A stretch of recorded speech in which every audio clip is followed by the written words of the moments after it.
think what we've all got to realize too, and this is in no way, shape, or form disrespect to the people living in Atlantic Canada, but it's historically been lower income provinces. They have if you look at their average income in those provinces. Mm-hmm.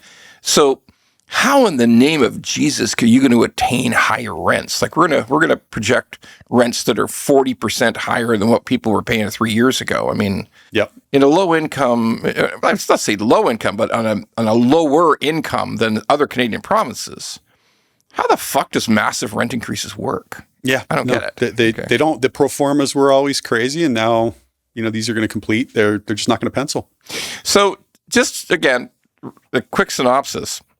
We will see, I guess it's about a 2.5 year time frame. Yep. We're going to see a lot of rental product come on the market. And sometimes when you say, oh, well, it's going to be 15% of all the rentals that ever existed before, people say, oh, 15% not so bad. Let me explain something to you. It is really fucking bad, okay? Like, it is profoundly bad. Unless you have you got to go back to that million people coming in every year to support that kind of growth in rental inventory. That's just the way it goes. Yeah, that's right. The math here is pretty simple. So, if you assume nationally you're going to get 8% increase in rental supply, maybe generously we get 1% population growth. Like at this point, the budget office is saying 0 out to the end of 27. Mm-hmm. That looks right to me. But let's just say you get 1%, maybe 2%. It doesn't really matter. Pick your number. If you're adding 8% of supply, you're only growing demand by 2%. That delta is basically a straight feed through the vacancy rates. 100%. And this is, by the way, we have a term we apply to this in the in the real estate business. We call this a death spiral, okay? Yeah. Because this is more inventory on falling rents. Yep. So you add more inventory, you're going to get even lower rents, and there's still more inventory coming and even lower rents. So, wow, it's as bad as it could get.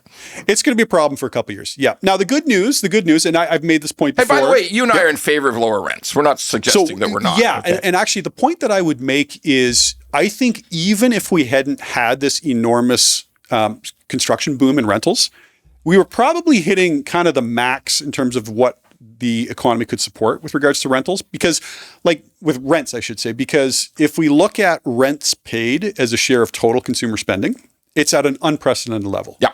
And one of the points I make is people that are in the real estate industry should actually be supportive of this, because what we've seen is the home ownership rate in the under 40 crowd has plunged in the last 2 censuses. Crazy bad. Well, why is that? We know that affordability in terms of monthly payments is a challenge, but I think a bigger challenge is saving up the initial down payment. And a big part of that is because the rent is so damn high. Yeah, if rent's 50% of your income, you can't save. You can't save? It's crazy. Right. And not only that, Ron, but I also think that some of the weak business formation we've seen in this country is the fact that young people have been so screwed over by an incredibly tight rental market that they just don't have the capital to deploy. So I do think that as you look forward, if we see a period of time where rents significantly underperform incomes and it allows affordability return, that's very good news for the next generation of home buyers. It sets the stage for kind of the return of the first time buyer.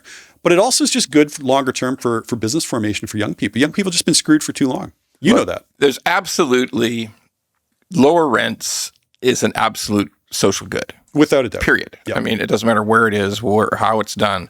It's absolutely a social good, because when rents are at 50% or over 50% of the income of the renter, you're fucked. That's it. Your society's fucked. That's all you could say. Yeah, I think you're right. And I think you've done a great job on this pod of really sort of advocating that angle on behalf of young people. I think that's why you get a lot of the penetration you do in that younger cohort, is that you recognize that, where a lot of boomers don't. Listen, I mean, I am a boomer, but I am the only boomer who understood that, we did work. Yeah, that's the thing that every boomer says when you say you were lucky. No, we weren't lucky. We worked so fucking hard. I said, no, you work exactly the same as people are working today. But you could all buy a house. Yeah. All of you could buy a house. You had to actually throw money away, and you had to save nothing in order to not be able to buy a house. People were buying houses in their 20s. A lot of people. If you go back 40 years, a lot of people were buying houses when they were in their 20s. Yep. There's fuck all nobody buying a house in their 20s. I know there's 3 guys in Thunder Bay right now saying, I'm going to send him a comment. I bought a house. But look, I mean, it is just so low compared to what it was 40 years ago. That's why I say boomers are lucky. We were lucky. And by the way, we got houses in an irrational commute from our works. Like there's so many things were positive. So many things were positive. Yep. Okay, so let's talk about this. We're going to run backwards to this incredibly bad real estate numbers we're seeing in Ontario and British Columbia, and as we said, parts of Alberta. What's your thought on this? Because it's starting to bug me, who is one of the top 10 bears in Canada on real estate. Okay, like I'll literally hold my own with anybody on real estate as a real estate bear, but I've got to start to think that unit sales have got to increase at some point. Yep, because the base is so fucking low. It wouldn't take much to move the needle. Well, so I agree completely. I'm very bearish on the rental market in the next couple of years. The resale market, I don't know. Like I can see a scenario where prices grind down maybe a little sideways for the next 5 years, whatever it might be. But there's interesting dynamics happening under the hood that I think people are missing. So the sales numbers are terrible. Right. Terrible. They were down, and they were revised lower as well for the previous months, which people don't realize. So, like the January numbers were revised even lower than Is that possible? Because they were like nothing. You wouldn't think. So I had said last year that I thought. Remember when we had the whole initial onset of the trade war, and then sales printed these just abysmally low levels in March, and I said I think that's probably the lows, and I felt pretty good in that call. And then the last couple months, all of a sudden, like we're getting pretty close to those numbers again. So I'm like, oh shit. But I think you're right. If you look at it from the perspective of like home sales per capita, we're very clearly building some level of pent up demand. Like where we are right now is an impossibly low level of sales. It's such a low bar that I think you almost have to clear it this year. Like it's very rare to get a worse year when you just printed a 25-year low in sales. So I think sales will be up a little bit this year. What I think people are missing though, Ron, the big story that I see in the latest numbers is that for the last 4 months in a row now, we've seen new listings come in lower than they were a year ago.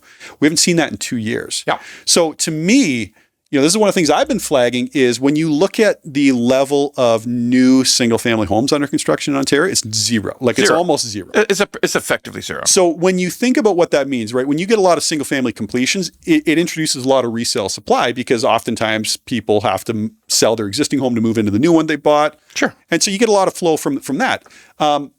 As we've seen those units under construction fall to unprecedented levels, now we're just starting to see those new listings roll over. So I think you could make an argument that we've probably seen the peak for supply. I think it's a credible argument. And I think we're probably going to put in a low for home sales pretty soon. So in my mind, I think you can get to a scenario where the market starts to tighten a little bit, which does not mean that prices come roaring back, but maybe we just start seeing prices just level off or grind a little lower.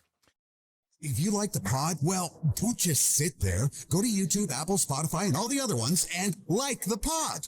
And don't forget to subscribe so we can keep being angry at mortgages and swearing about mortgages. Angry Mortgage could use your support.